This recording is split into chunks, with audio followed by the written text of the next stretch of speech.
கிறிஸ்தவர்களை உருவாக்குவது மிகவும் சுலபம். ஐயா, அந்த பொம்பளை பிள்ளை அழகா இருக்கிறா, நான் என்ன செய்யணும்?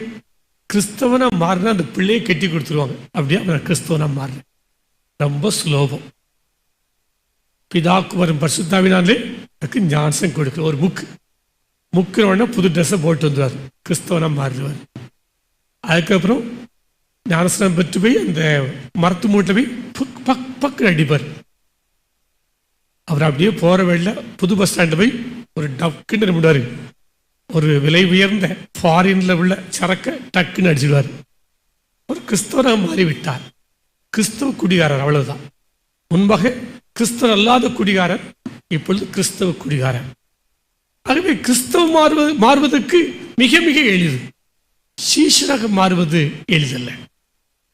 சீஷனாக மாற வேண்டுமென்றால் இயேசுவை போல வாழ வேண்டும். கிறிஸ்தவனாக மாற வேண்டுமானால் சிலுவையை மட்டும் பெண்கள் அணிந்து கொண்டால் போதும், கிறிஸ்தவர்கள் என்று காட்சியளித்தார்கள். இல்லை என்றால் பெற்றோர் கிறிஸ்தவர்கள், பிள்ளை ஆட்டோமேட்டிக்காக கிறிஸ்தவனாக மாறிவிடுகிறான். அவனுக்கென்று எந்த விதமான வரைமுறையும் இல்லை. ஆண்டவருக்கு தேவை சீஷர்கள். ஆண்டவர் வாஞ்சிக்கிறது கிறிஸ்தவர்கள் அல்ல. கிறிஸ்தவம் பெருகணும் பெருகணும் பெருகணும். பெருகி என்ன செய்ய? சீஷர்களாய் வாழாமல் போனால் கிறிஸ்தவ கொலைகாரனையும் கிறிஸ்தவ குடிகாரன் தான் உருவாக்கி கொண்டிருக்க வேண்டும்.